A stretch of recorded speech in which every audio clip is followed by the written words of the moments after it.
What is on your mind? Hey, so great topic today.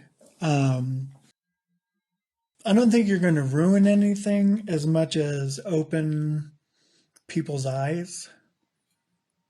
So I think I think you almost have a duty to yourself and to people to open their eyes. Obviously people are going to think what they want, disagree, whatever it might be. Going back to what you said earlier, was that a quote about a Tony? Was that from Network? Excellent. Oh, I'm very impressed. That is such an obscure quote. Yeah. Oh man, I did not think anyone was going to get that. Yeah, that famous speech that Ned Beatty gives. You have meddled with the forces of commerce, and you must atone. Yeah, this is when all the stuff my wife calls useless information comes in handy. Yeah, it's your Slumdog Millionaire moment, right? But you opened up with, well, maybe not opened up, but early on you were talking about the national anthem. Mm-hmm.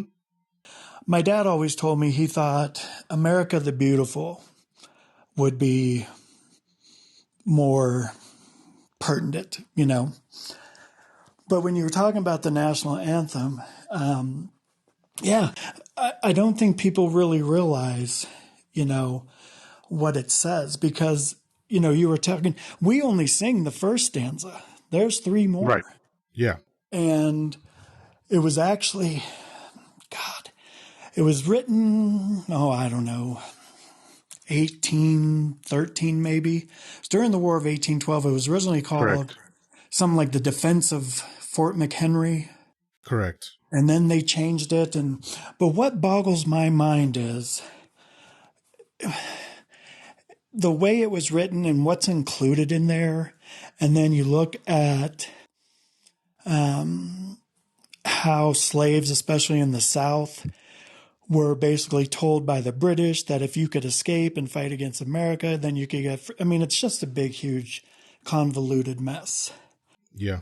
But what boggles my mind is you had the War of 1812, then you had the Civil War, then all this other gobbledygook, something, something, something. Then you get to the year 1913, where it's brought in as the de facto national anthem, and then it was implemented as the national anthem, I think, in 29. Yeah. That's what boggles my mind. CY is that's just my abbreviation for chocolate. That works. But that's what boggles my mind is we have all this history, no pun intended. We can read, and we know what these lyrics mean. They're not, they're not covert. It's not, we don't need our Captain Crunch decoder rings, and yet we still instilled it, Yeah. And that's what boggles my mind is, isn't there a better song? Isn't there it was actually written as a poem. And then we decided to put it to music that we didn't even write. The music is older than the actual poem. Yeah. I just like what you're saying. You and I will have to debate Ronald Reagan when that comes up. We'll save that for another time. No challenge, no threat. But I like talking about Reagan. But it's like, how do we not figure this stuff out? Oh, that's a great question, and I believe I have the answer to that. Well, yeah, but and before I do, and if we run out of time, you can certainly come back up. But I want to just show that we're not just making stuff up here. I wanted to challenge people for the YouTube live thing to go do this on their own, but for wisdom, I'm going to read the third stanza. And I think everyone will figure out what I'm talking about. And where is that band who so vauntingly swore that the havoc of war and the battle's confusion a home and a country should leave us no more. Their blood has washed out their foul footsteps' pollution. No refuge could save the hireling and slave from the terror of flight or the gloom of the grave. Well, that pretty much says it, doesn't it? I was just going to say, like, I mean, you don't have to, gosh, I want to say this the right way. Slave is in the stanza.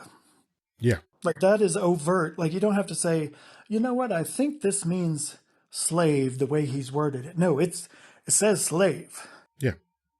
You know, and it's like, I mean, could you imagine the meeting?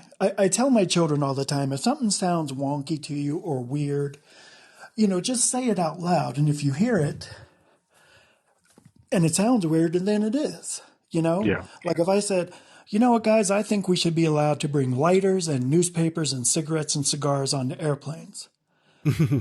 Now, if I said that now, people would be like, Joe, that sounds stupid. Well, we did stupid things back then. We were allowed to do that on planes. And you know what divided the smoking section from the non-smoking section? That's right, a sign. Right. Yeah. Yeah. But my point in saying that is, could you imagine the meeting like, hey, we're thinking about adopting this as the national anthem. Well, you know, Bob, there's 3 other stanzas, and yeah, that's not really the country we want to be. Yeah, but okay, I want to just pause you right there, because that's an important point, right? Who around that time would have said that? Because that's exactly the country they wanted it to be. Well, yeah, my point was going to be, you know, then Bob says, well, we won't sing those 3. Like they don't exist. You know, it doesn't erase them. It's just, we won't sing those. Oh, okay. Well, it doesn't really work that way. Well, the thing is that it does. Because when I say to people in conversation that the Star Spangled Banner is a song about murdering slaves, they look at me like I'm crazy. And this is part of the strategy of propaganda is, you know, obfuscating, obscuring, you know, even lying. Like, let's not tell the truth about this situation so people don't understand what the truth is. And listen, at this point, it doesn't matter if you know the truth because there's nothing we can do about it anyway. But, you know, that's how it works. That's how you get people to feel national pride. You make sure that, you know, they have this big sweeping music behind this song and they cheer and hoot at the end and never know that if they just go a couple of paragraphs more, they're going to find out a horrible reality. Yeah. So you and I are saying the same thing backwards, but we're saying the same thing is we just think that if we don't sing those last 3 verses, then they don't exist. And people can't say, well, no, this is about a song and we were at war and then our flag was still there. You know, go, like you said, go pull up the Smithsonian and then look at that poem. It's, you know, it's like when kids sing Ring Around the Rosies. Oh, yeah, that's about the Black Plague. Yeah, but there's, you know, I remember there was a gal I worked with, super sweet gal, and she was singing this song, which is really upbeat. And it's like, you know, all the little kids with the pumped up kicks, you know, and you're like, hey, those are shoes. And I was like, I said, do you hear how upbeat that song is? She's like, yeah, I love it. I said, it's upbeat and happy, isn't it? She's like, yeah. I'm like, that's about school shootings. Right. And she goes, wait, what? I said, yeah. All the little kids with the pumped up kicks. You better run faster than my bullet. Yeah. And she's like, oh my God, I was just singing that. I said, yeah.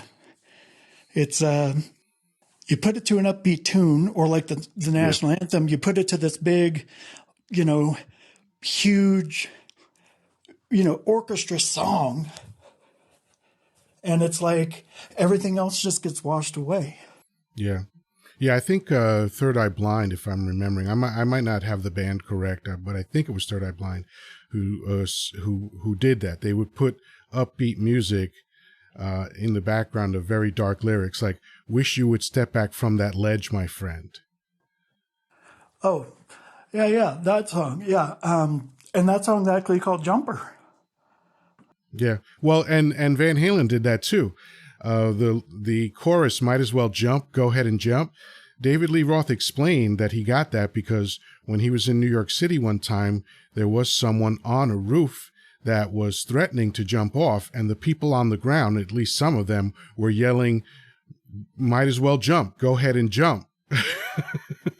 Yeah, I mean, there's so many songs like that. I remember a song came out by REM called What's the Frequency, Kenneth? Oh, yeah, that was about when Dan Rather got mugged. Yeah, and I looked at my friend and I was like, REM just turned this whole thing about Dan Rather getting mugged into a song. Yeah. And they were like, who's Dan Rather? But Yeah. Yeah. Apparently, if I recall correctly, that's what the muggers said to Dan Rather. yeah, when they were kicking him, they were like, what's the frequency, Kenneth? And I'm like, man, they could at least known his name, but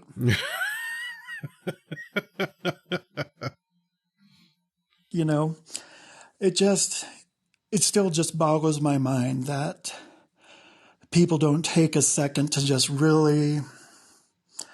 I mean, I tell people when I debate them or I talk to them, I'm like, dude, I used to have to go to the library and go to this thing called a card catalog to find my books. I said, now you have literally all the information you could ever want at your fingertips. And you're still ignorant. Well, you know what? I think I have sort of a quasi theory about that. I think about diamonds, right? Now, diamonds are just shiny rocks, in my opinion. Right. But they're considered valuable. And what's the main reason they're considered valuable is because they're rare, right? So if the idea is what's rare is valuable, then what's plentiful is not valuable. And what's more plentiful than information? And the crazy thing is, and I tell this to anyone with young children and you're thinking of giving them a phone, when you're giving them a phone, you're not just giving them a phone, you're actually handing them the world. And now, by and large, I think the world is a beautiful place. And I think I have just mountains of information to support that idea. However, just because it is by and large a beautiful place doesn't mean that there aren't really horrific aspects of it. And when you give a child a phone, you give them access to all of the horrific aspects of the world. And people really need to be careful about that. Yeah. I mean, it's a gift and a curse for sure. And, it's funny that you bring up diamonds and they're just shiny rocks. To your point, there's a great book out there called The History of Salt. Mm. And it talks all about salt and its value. It's the only rock we eat, which is funny, but, salt used to be, like if you had salt, you were a bajillionaire. You could trade it for whatever you wanted. I've never read the book, but I have heard of it. And I know that all of those expeditions, Marco Polo, Christopher Columbus, who I can't wait for October to do a breakdown of Christopher Columbus. What a loser that guy was. But anyway, we'll have to debate. That's fine. You'll lose that debate if you're debating for Christopher Columbus. You'll easily lose that debate. But debating that he's Portuguese and not Spanish. Oh yeah. Well, he's not Italian. You mean he's not Italian for sure? Yeah. If he was Italian, he was the worst Italian ever. But salt and spices like cinnamon and all that. People used to actually lose their lives in the pursuit of those things. Like to mine cinnamon, like you had to send guys on boats and people would die at sea and people were murdering each other for it. It was wild stuff. So I'm guessing that, the history of salt has those components. Yeah, exactly. And it's funny, as I leave here, have you ever read the book Dune? I've seen the film. Yeah, and by the way, if anyone is a fan of Star Wars, Dune did it first and better. Star Wars is a complete ripoff of Dune, and I don't care who knows it. And I love Star Wars. I do. I was there in the theaters when the first ones rolled out. Most spectacular thing I had ever seen, and all that good stuff. But it was a complete ripoff. So, since nobody else is in the queue, thank you again, folks of wisdom, for hanging in there and checking out the shenanigans. And hey, hopefully, with any luck, I'll be back tomorrow to do the same. In the meantime, peace, love, and granola. Talk to you soon.